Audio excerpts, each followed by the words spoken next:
अस्सलाम वालेकुम and hi to everyone. आज हम CCU 3.1 चैप्टर 22 में the weldability of the steel और इसका जो पेज 5 है उस पर डिस्कस करेंगे।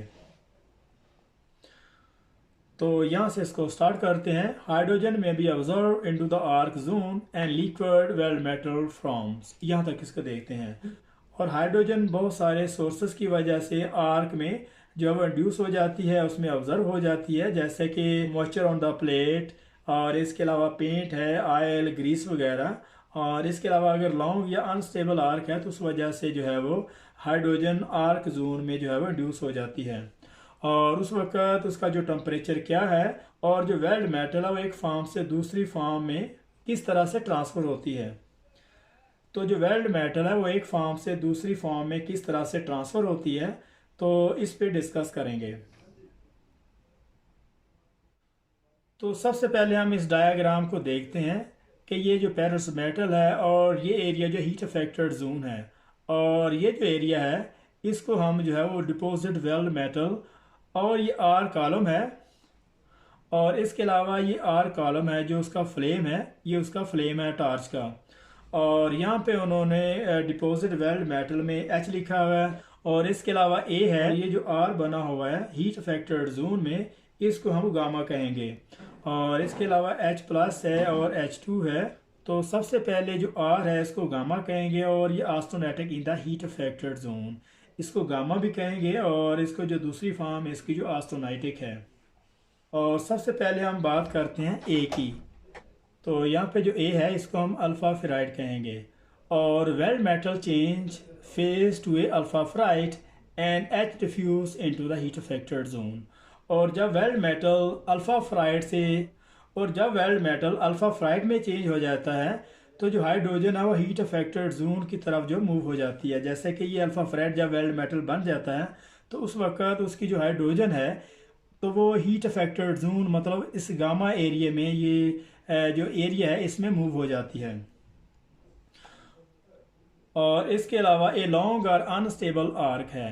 तो जब आर्क कॉलम लॉन्ग और अनस्टेबल होती है तो उस वजह से भी हाइड्रोजन जो है वेल्डिंग आर्क में इंड्यूस हो जाती है। और इसके अलावा E60 10 electrode produce hydrogen as a shielding gas. तो जो 10 इलेक्ट्रोड्स हैं वो शील्डिंग गैस ही हाइड्रोजन प्रोड्यूस करते हैं। तो इस तरह के इलेक्ट्रोड को वेल्डिंग करने के लिए बहुत ज़्यादा केयर की ज़रूरत होती है।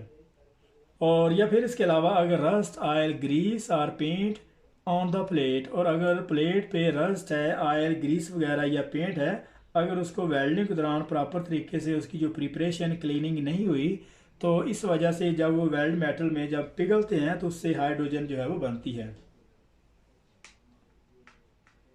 तो यहाँ पे एक बट जॉइंट में क्रैकिंग है। तो क्रैकिंग किस वजह से और किस जगह पे आई हुई है तो इसको हम देखते हैं।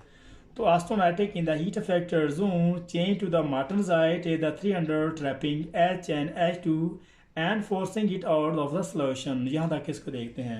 और जब हीट अफेक्टेड जोन में जो ऑस्टोनाइटिक है जब मार्टनजाइट में चेंज हो जाती है बिलो 300 सेंटीग्रेड पे, और उसी दौरान जितनी भी हाइड्रोजन है जैसे H है और H2 जो ट्रैप हुई होती हैं वो सोल्यूशन से बाहर आ जाती हैं। तो जब हीट अफेक्टेड जोन में ऑस्टोनैटिक जो है वो मार्टनजाइट में 300 बिलो 300 सेंटीग्रेड पे जब उसमें हाइड्रोजन उसमें ट्रैप हो जाती हैं तो सोल्यूशन से वो बाहर आ जाती हैं। तो यहाँ पे जो हीट अफेक्टेड जोन में जहाँ पे जो स्ट्रेस कंसंट्रेशन एरिया है जैसे वेल टू है, और ये कैपिंग का, और ये एक्सेस वेल्ड मेटल का जो टो है, और यहाँ पे जो रूट रन का जो टो है, तो इसमें ज़्यादातर जो इसमें स्ट्रेस कंसंट्रेशन होती है तो यहाँ पे इसके क्रैकिंग होने के चांसेस होते हैं। तो ये किस वक्त बनता है और हीट अफेक्टेड जोन में जो क्रैकिंग किस वजह से आती है, जब हीट अफेक्टेड जोन में ऑस्टोनैटिक जो है वो मार्टनजाइट में चेंज होता है।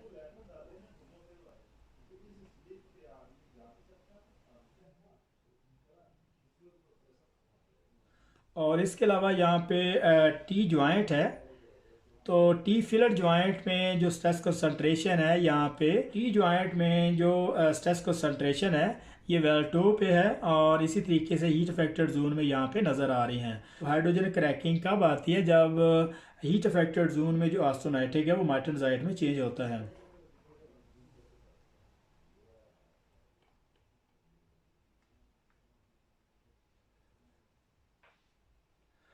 तो यहाँ पे कुछ आंसर क्वेश्चन बनते हैं कि रस्ट ऑयल और ग्रीस और पेंट अगर प्लेट पे हो तो उसमें कौन से क्रैकिंग आते हैं, लैमिलर टीयरिंग क्रैकिंग, या फिर हाइड्रोजन क्रैकिंग, या फिर सोलिडिफिकेशन क्रैकिंग, या फिर इंटरक्रिस्टलाइन करोजन।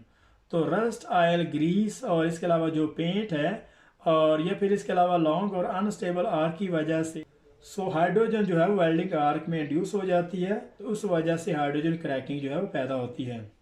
और इसके अलावा जब वेल्ड मेटल अल्फा फ्राइड में चेंज हो जाता है तो हाइड्रोजन जो है वो हीट अफेक्टेड जोन की तरफ मूव हो जाती है।